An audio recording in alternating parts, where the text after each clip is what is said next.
te bénissons, te rendons toute la gloire. Le Saint des Saints, le bon berger, le juste juge, le Dieu tout-puissant à qui rien n'est impossible. Ce soir encore, nous voulons te célébrer et te dire merci pour ce moment que tu permets. Marie-Esther, que Dieu te bénisse abondamment. J'espère que vous allez très bien. Ça fait une éternité qu'on n'a pas vraiment eu de live. Et ce soir encore, le Saint-Esprit nous fait la grâce de nous permettre de nous retrouver autour de ce live-là. C'est pourquoi, mon fils Madou, que Dieu te bénisse abondamment. Que Dieu te bénisse abondamment. Warren, j'espère que vous vous portez super bien. Nous allons recommander ce moment au Saint-Esprit. Nous n'allons pas durer. Voilà, j'ai juste 30 minutes tout au plus pour introduire. Voilà, aujourd'hui ce n'est que l'introduction de tout ce que nous allons voir durant tout ce mois si Dieu le permet. Et notre thème c'est comprendre la délivrance. Comprendre la délivrance. Voilà, nous allons prier et recommander ce moment au Saint-Esprit. Demander à Dieu vraiment de nous parler, de nous instruire, de nous enseigner des choses nouvelles. Père, nous te bénissons, nous te rendons toute la gloire. Et nous voulons te soumettre encore ce moment. Nous voulons que, Père, tu saisisses cette occasion-là pour apporter quelque chose de nouveau à la vie de quelqu'un. Seigneur, viens combler le vide dans notre vie. Viens nous donner cette connaissance-là qu'il nous faut pour dominer dans nos maisons, pour dominer dans nos nations, pour dominer sur les esprits mauvais qui se sont ligués contre notre destinée. Père, sans toi, nous sommes plongés dans les ténèbres. Tu es la lumière de ce monde et nous t'appelons ce soir. Et nous t'appelons ce soir. Viens, Saint-Esprit de Dieu, viens nous instruire. Viens nous instruire. Viens nous instruire par ta sagesse au nom de Jésus. Que Dieu vous bénisse, mes lumières. Ça fait vraiment longtemps. Je salue quelques personnes rapidement. Maïna Bena, en tout cas, ça fait un bon bout de temps. Alors, comme je disais d'entrée de jeu, nous n'allons pas être longs. Voilà. On a tout au plus 30 minutes. Juste pour introduire notre thème général. Et nous allons traiter ce thème-là jusqu'à la fin de ce mois. Jusqu'à la fin de ce mois, nous allons nous accentuer par la grâce de Dieu sur la délivrance. La délivrance. Nathan Bestembu, que Dieu te bénisse abondamment. Vous savez avec moi que la délivrance est une discipline, est un thème très large. Très très large. D'entrée de jeu, je vais vous inviter à prendre vos Bibles dans le livre de Matthieu, chapitre 12, du verset 43 au verset 45 ou 46. On va voir. Rapidement, je fais une lecture. N'hésitez vraiment pas à partager. On a démarré comme ça. Je lis donc la parole de Dieu. Lorsque l'esprit impur est sorti d'un homme, il traverse des lieux arides, cherche du repos et n'en trouve pas. Alors il dit, je retournerai dans ma maison, d'où je suis sorti, et quand il arrive, il la trouve vide, balayée et ornée. Il s'en va et prend avec lui 7 autres esprits plus mauvais que lui. Ils entrent dans la maison, s'y établissent, et la dernière condition de cet homme est pire que la première. Il en sera de même pour cette génération mauvaise. Dieu bénisse sa parole. Alors j'étais en train de dire que lorsqu'on parle de la délivrance, il faut déjà définir les 2 grandes branches de la délivrance. La première branche de la délivrance est celle qui se fait, qui se donne, qui s'opère au moyen de la connaissance que nous avons, au moyen des informations que nous avons. Avoir certaines informations peuvent nous permettre d'être libérés de certaines choses. En d'autres termes, il y a certaines situations que plusieurs traversent. Il y a certaines difficultés que beaucoup traversent. Ce n'est pas qu'on doit chasser un esprit. C'est qu'on doit t'enseigner certaines choses que tu dois savoir. C'est que tu dois connaître certaines choses. Et c'est la connaissance de ces choses-là qui va te donner d'être vraiment délivré, d'être libéré et de sortir de l'emprise de cet esprit ou de cette situation. Écoutez-moi bien. Beaucoup de personnes vivent des choses aujourd'hui parce qu'elles n'ont pas encore reçu les informations qu'il faut. Plusieurs sont en train de souffrir. Plusieurs pleurent. Mais c'est juste le manque d'informations. Comme la Bible va le dire dans Osée, mon peuple est détruit parce qu'il lui manque la connaissance. Plusieurs sont captifs. Plusieurs sont captives parce qu'elles n'ont pas les informations qu'il faut. Voici pourquoi lorsqu'on entre dans la dimension de la délivrance ou lorsqu'on entre dans le domaine de la délivrance, il faut comprendre que la délivrance a deux piliers. Le premier pilier ou la première branche, c'est la branche de la connaissance, la parole, la connaissance du monde dans lequel l'on vit, la connaissance du système dans lequel l'on est, la connaissance du fonctionnement du milieu dans lequel tu te trouves. Écoutez-moi bien, celui qui va en France mais qui ne connaît pas le système de fonctionnement de la France va se retrouver comme un prisonnier. Il ne sera plus libre de poser certaines actions. Pourquoi? À cause de son ignorance. L'ignorance va l'empêcher de faire ce qu'il peut faire ou ce qu'il doit faire. L'ignorance peut l'empêcher de bénéficier de ses droits. Parce que quand tu n'as pas les informations qu'il faut, on peut donc abuser de toi. On peut abuser de toi. On peut te voler tes droits parce que tu n'as pas la connaissance qu'il faut pour revendiquer tes droits.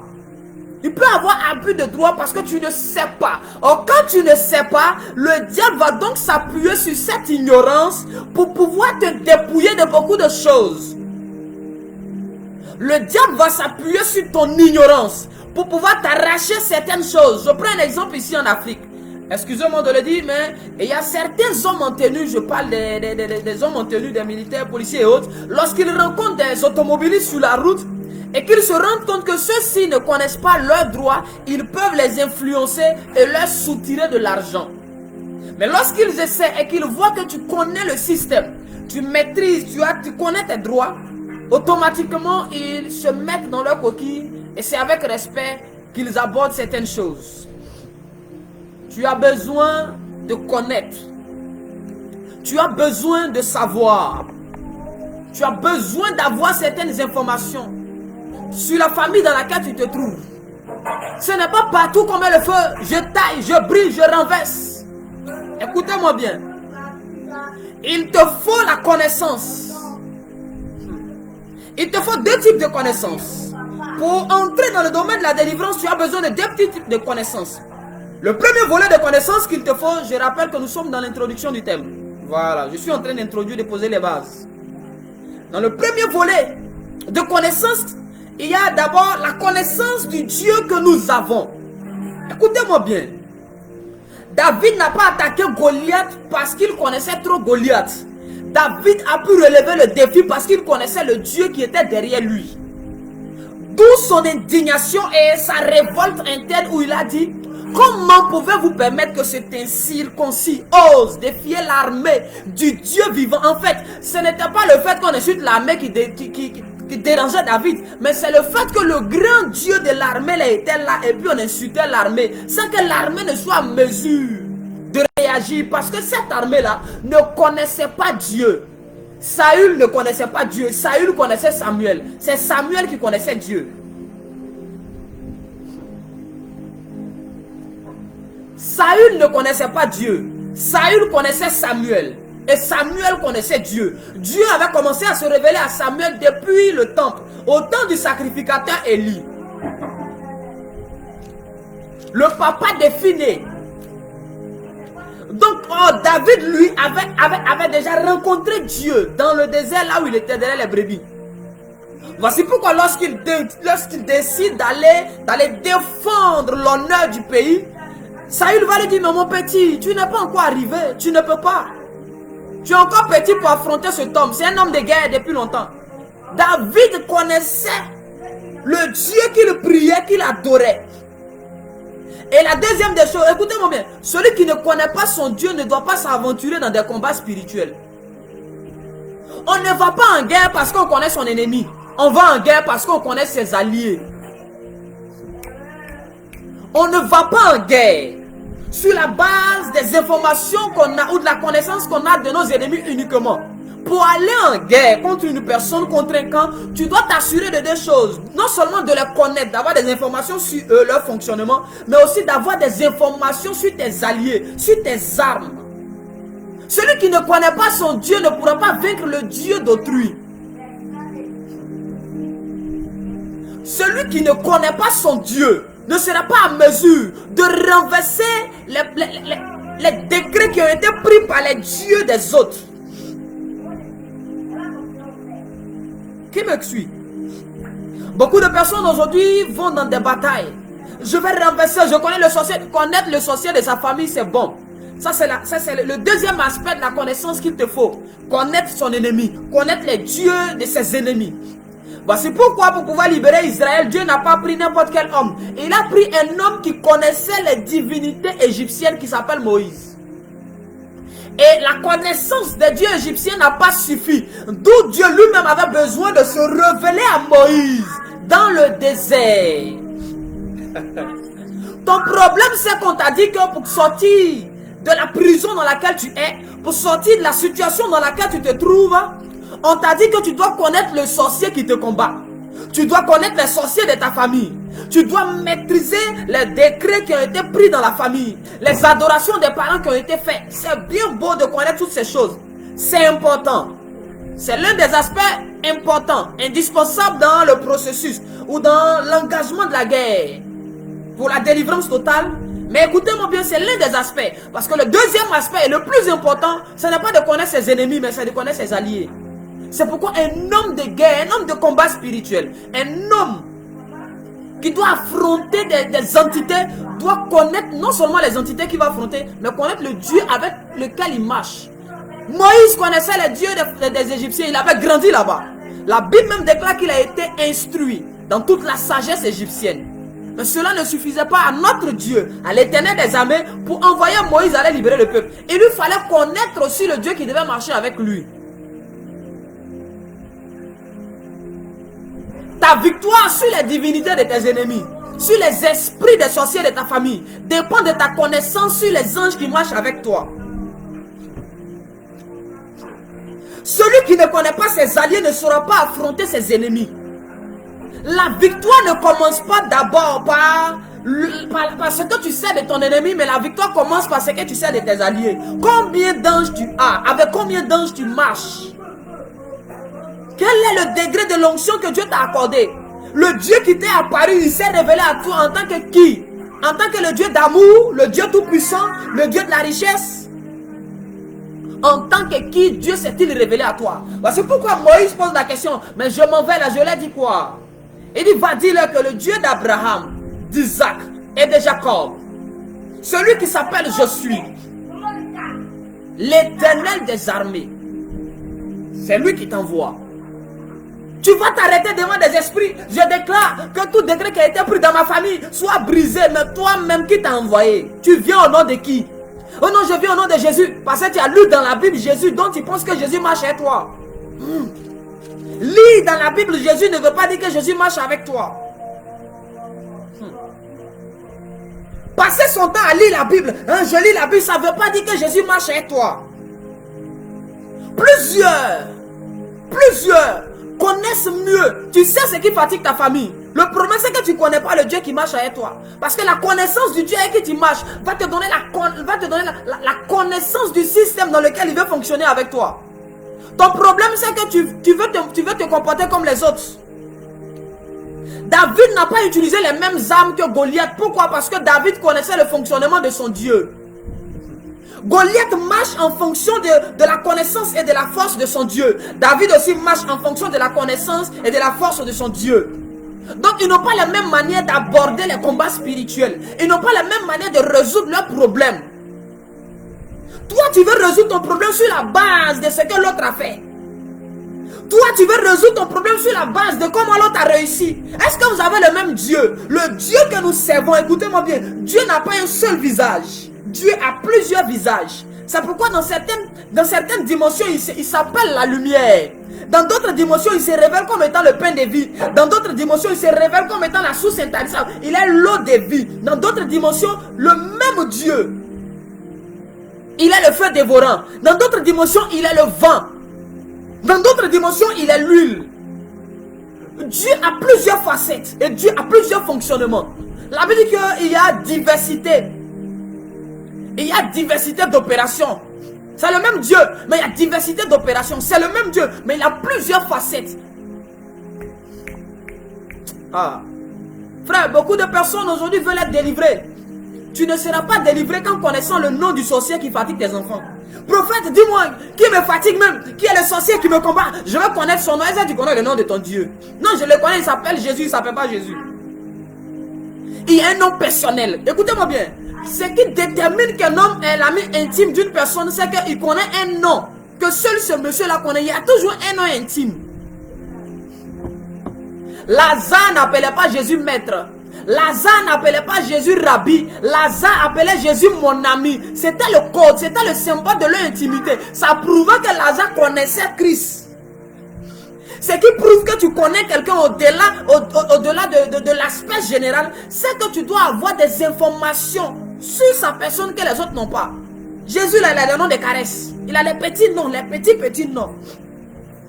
Il va de façon générale, il se présente comme étant Yeshua Mashiach. Mais de façon personnelle, il y a un nom qui va te donner. Il y a un nom par lequel, quand tu vas l'appeler, il saura que c'est toi qui l'appelles au milieu de plusieurs personnes.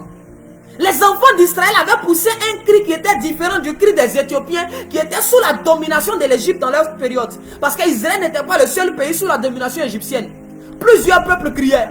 Mais de tous ces peuples-là, comment est-ce que Dieu a reconnu la voix d'Israël? Comment Dieu reconnaît ta voix au milieu de plusieurs personnes qui prient, de plusieurs personnes qui crient à lui, de plusieurs personnes qui gênent? Comment Dieu peut-il reconnaître ton offrande au milieu de plusieurs offrandes? Écoutez-moi très bien. La connaissance de Dieu est le fondement indispensable de la délivrance. Celui qui ne connaît pas Dieu ne sera jamais délivré. Je vous assure. Celui qui ne connaît pas son Dieu ne sera pas en mesure de vaincre les dieux de ses ennemis. Parce que chaque ennemi a son Dieu. Ils ont leur Dieu. Ils ont des esprits avec lesquels ils travaillent. Et toi, tu t'es focalisé sur connaître les esprits de tes ennemis sans toutefois connaître les tiens. La force de Moïse venait de sa rencontre avec son Dieu et de la connaissance avec son Dieu. D'où il était certain que peu importe la situation, comment Daniel peut dire, on peut te dire, on va te jeter dans une fosse au lion. Il dit, si vous voulez, mettez-moi là-bas, je n'ai pas peur. Shadrach, Meshach, Abednego, comment n'ont-ils pas peur d'affronter le feu? C'est parce qu'ils savent et qu'ils marchent. Toi, tu trembles quand on te dit non. En décembre, on dit, ils vont tuer quelqu'un dans la famille. Tu as peur parce que tu connais les sorciers de ta famille, tu connais leur force, mais tu ne connais pas la force de ton Dieu. Sinon, tu ne peux pas trembler devant un Philistin. Plusieurs sont des Saül parce qu'ils ne connaissent pas Dieu. Ils connaissent les prophètes. Peut-être que tu connais un grand prophète. Tu connais le nom d'un pasteur. Tu es peut-être membre d'une église qui prospère. Mais ça ne veut pas dire que tu connais Dieu. Je connais tel pasteur, ça ne veut pas dire que tu connais Dieu. Connaître Samuel, ce n'est pas connaître l'Éternel des armées. Saül connaît Samuel, mais Saül ne connaît pas l'Éternel. David se bat au nom de l'Éternel, pas au nom de Samuel. Or, Saül se bat au nom de Samuel. Beaucoup ici comptent sur le père spirituel pour aller mener des batailles. Le monde physique peut reconnaître ton père spirituel et te donner des ouvertures. Mais le monde spirituel reconnaît le Dieu de ton père spirituel. Élisée n'a pas dit où est Élie, il dit où est le Dieu d'Élie. Alabraka. Élisée a dit où est l'Éternel, le Dieu d'Élie. C'était pas Élie qui l'évoquait, il a déjà reçu l'esprit d'Élie. Mais il avait besoin du Dieu d'Élie. Et cette génération veut se focaliser. Mon père spirituel c'est tant. Mon père spirituel c'est tel prophète. Il a 10 millions de vues sur Facebook, frère. Les démons s'en foutent de ça. Les sorciers de ta famille là, il est ton père spirituel, mais eux là, c'est ce qu'il dit, c'est ce qu'il a dit dans la famille. On affronte le diable en connaissant son Dieu, pas en connaissant son père spirituel. Samuel, te connaître Samuel ne va jamais changer ta vie, frère. Connaître le lieu où vit ton père spirituel, c'est une bonne chose. Mais aucun démon n'a peur d'un homme qui connaît son père spirituel. Est-ce que Goliath a eu peur de Saül? Goliath n'a pas eu peur de Saül. Goliath n'a pas eu peur de Saül. Tu dois connaître ton Dieu. Le temps est arrivé. Laisse ton père spirituel se reposer. Pendant qu'il dort, Vous savez ce que Samuel a fait? Lorsque Samuel lui-même il était chez Élie le sacrificateur, pendant qu'Élie dormait, Samuel était en train de prier. C'est là qu'il a entendu la voix de Dieu lui parler. Puis il a pensé que c'était son père spirituel qu'il appelait. Parce qu'il ne s'est pas limité à la connaissance de son père spirituel, mais il a voulu connaître le Dieu qui a établi son père spirituel. Oh, vous là, vous voulez connaître vos parents spirituels, mon père spirituel, ma mère spirituelle. Je ne suis pas contre les honneurs. Honorons nos pères, honorons nos dévanciers. C'est une bonne chose. Mais écoutez-moi bien. Les démons là, ils ne respectent pas ça. Les sorciers de la famille là, ils s'en foutent de lui. Les sorciers de la famille là, ils s'en foutent de ça. Il y a un seul nom qu'eux reconnaissent. C'est ton Dieu qui peut leur faire peur. Sinon, le nom de ton vieux père, c'est rien pour eux. Donc, tu dois d'abord non seulement connaître ton Dieu. Et quand je parle de connaître ton Dieu, tu dois connaître tes alliés. Les esprits que le Seigneur a affectés auprès de toi. Moïse a pu délivrer Israël à cause de l'ange qui marchait avec lui. Quels sont les anges qui marchent avec toi? Quels sont les esprits que Dieu a affectés à ton ministère, à ta famille, à ton entreprise, à tes affaires, qui doivent vraiment favoriser et ouvrir les portes pour toi? Tu ne les connais pas. Mais toi, tu sais que ta voisine va voir un féticheur qui s'appelle Boukari. Mais toi, tu sais que ta voisine qui va au marché, elle a un féticheur qui s'appelle Boukari. Mais ton ange qui marche avec toi, tu ne connais pas son nom. Tu connais le nom du sorcier du village, du quartier. Mais l'ange qui marche avec toi, là, tu ne le connais pas. Que Dieu nous délivre. Alors, ce sont, pour être un peu plus bref, dans 9 minutes, on va s'arrêter là. Parce que j'ai dit qu'on a juste 30 minutes ce soir. Écoutez-moi bien. Et je disais que l'un des aspects, c'est de connaître son Dieu et de connaître aussi l'ennemi. De connaître aussi le Dieu de nos ennemis. Parce que tu vas aller affronter un homme. Si tu ignores les esprits sur lesquels il s'appuie pour venir t'attaquer là, tu te mets en danger. C'est pourquoi Paul a dit, nous ne luttons pas contre la chair et le sang. Faut pas, tu vas voir le gars, il est handicapé, donc tu penses que tu es plus fort que lui spirituellement. Faut pas, tu vas voir la femme comme elle est vieille, que tu es plus puissante qu'elle spirituellement. Nous n'avons pas à combattre la chair et le sang, mais ce sont les esprits dans les lieux célestes. Et il y a des esprits qui sont cachés dans des lieux célestes sur lesquels s'appuient plusieurs hommes sur la terre pour se taper la poitrine. N'affronte pas un homme si tu ne connais pas l'esprit qui est derrière lui. Goliath veut affronter David parce qu'il voit un enfant. Il dit, je vais donner ta chair à manger aux oiseaux, aux chiens. Parce que lui, il voit un enfant. Mais il ne sait pas que dans les lieux célestes, derrière David, il y a quelqu'un qui est là. Goliath connaissait son Dieu, il connaissait les esprits avec lesquels il travaillait. Mais il ne connaissait pas l'esprit avec lequel David était en train de venir vers lui. Alors tu dois connaître ça, voici un peu ce qu'il faut. Et le deuxième aspect de la délivrance, parce qu'il y a certaines choses qui ne partiront pas parce que tu auras reçu certaines informations. Avoir certaines informations ne vont pas te libérer de certaines choses. Le deuxième aspect de la délivrance, ou la deuxième branche de la délivrance, c'est le fait de chasser les démons. Tu as besoin d'avoir cette capacité-là, d'ordonner, de commander, de chasser les esprits mauvais.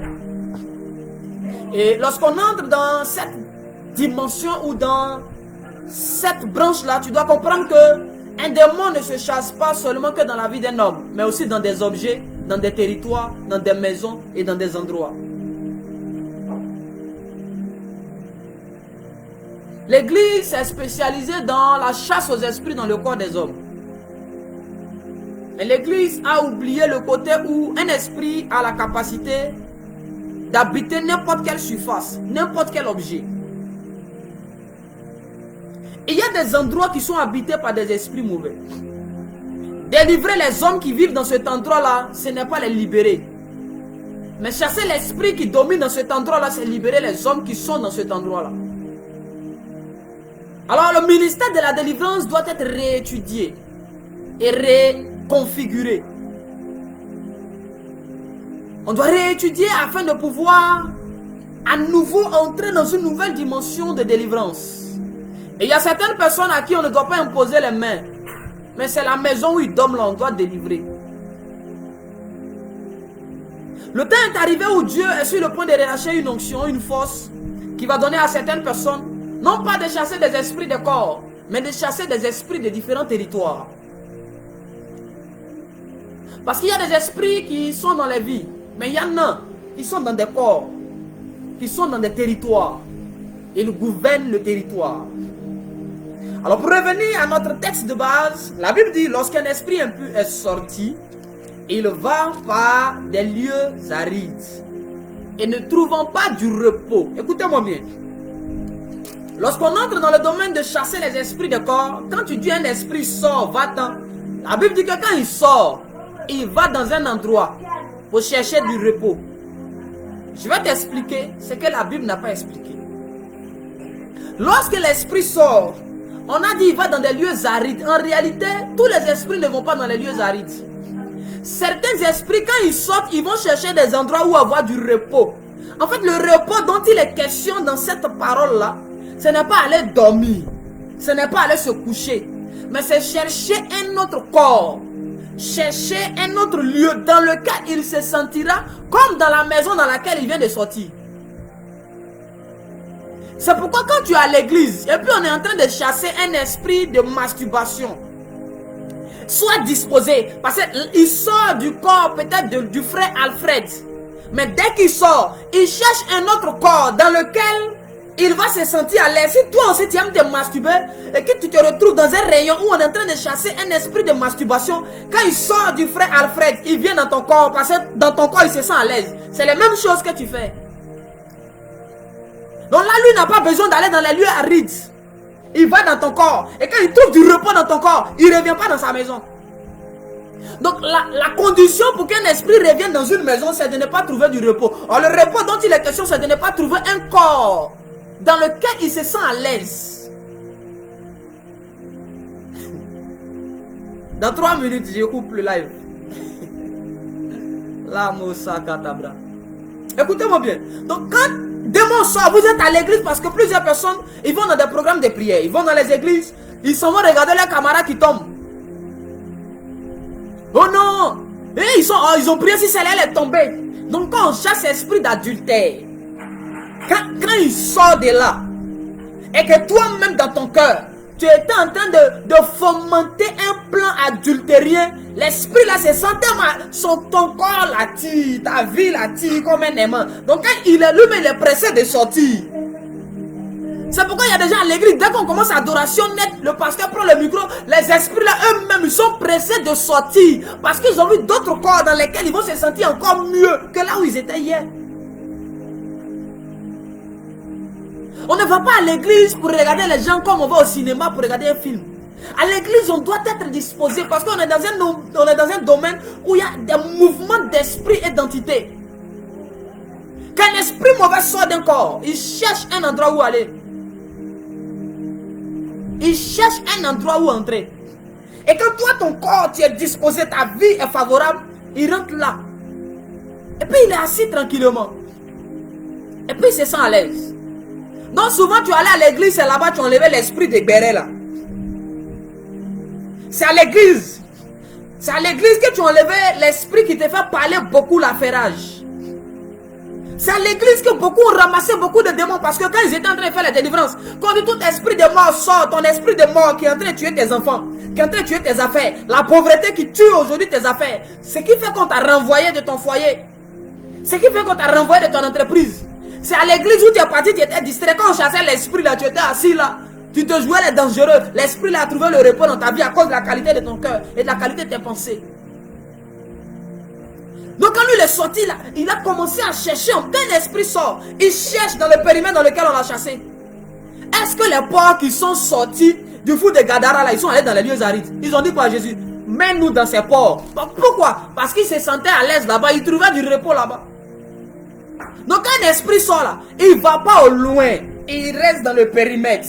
Il cherche des vies, il cherche des hommes, il cherche des femmes dont les vies sont compatibles à leurs actions, à leurs œuvres, dont les sentiments sont similaires aux leurs.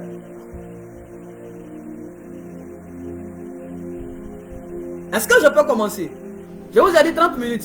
Et il y a déjà 30 minutes, je mets 5 minutes dessus et puis je m'arrête là. C'est juste l'introduction. On a tout le mois pour parler de la délivrance. Et puis le Saint-Esprit va nous aider. Pendant que je suis en train de parler, mon esprit est en train de voir une femme qui est dans son salon. Et auprès de cette femme-là, il y a une jeune fille qui est à côté. C'est comme sa fille. C'est une jeune fille. Si tu es là, signale-toi en commentaire rapidement. Et puis on va commencer à avancer. Donc, la délivrance est un domaine très dangereux. Lorsqu'on est en train de pratiquer la délivrance, toi qui es à côté là, il faut faire attention. Sois disposé. C'est pourquoi je n'aime pas les commandos dans les églises. Quand on est en train de prier, ils ont les yeux en l'air. Ils cherchent quoi? Ce qui fait que quand un esprit sort, c'est le commando en même temps. Le jour où on fait la délivrance de ceux-mêmes qui attrapent. Oh Maria, dis-moi. Waouh, d'accord. Comme c'est toi, on va régler ça tout à l'heure. En inbox, tu vas me contacter. Comme c'est toi, on va régler ça en inbox. Parce que la jeune fille qui est arrêtée auprès de toi, il y a une onction prophétique qui va venir sur elle. Et elle sera à mesure de prophétiser de la part de Dieu. Elle sera à mesure de prophétiser de la part de Dieu. Elle sera à mesure de prophétiser de la part de Dieu. Donc, lorsque l'esprit sort, faisons attention. Il cherche, il cherche, il cherche. Et quand il trouve, il s'établit là. Les esprits vont encore loin pour me choquer. La Bible dit que quand ils s'en vont, ils reviennent et ils disent une chose. Ça m'a choqué. L'esprit l'a dit, je retournerai dans ma maison. La partie là m'a choqué dans la Bible.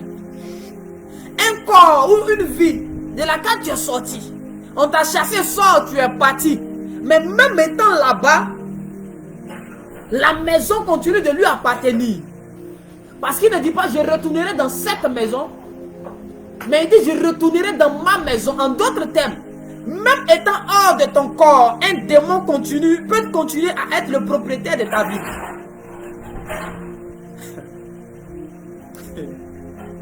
Même étant hors, on l'a chassé, il est parti. On dit retourne au village, l'esprit allait au village. Mais même étant au village, un esprit peut continuer à être le maître de ta vie et à gouverner ta vie. Il n'était pas dans le corps de la personne, mais il dit je retournerai. Quand il dit quand il dit ma maison, ce qui veut dire que c'est sa propriété, c'est pour lui. Ça lui appartient. Un père de famille n'est pas obligé d'être dans sa maison pour donner des ordres sur les choses qui doivent se faire dans sa maison. Il peut être au travail, il peut être loin de la maison en voyage, mais il va commander à la maison, aujourd'hui vous dormez à telle heure. Et puis c'est ce qui doit être fait. Pourquoi? Parce que même hors de la maison, il continue d'être l'autorité de la maison.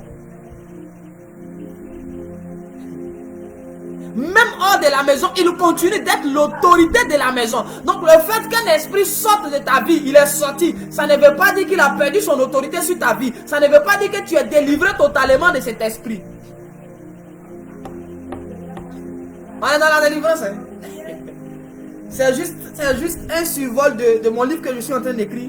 Il sera intitulé Grimoire de la délivrance. Écoutez-moi bien.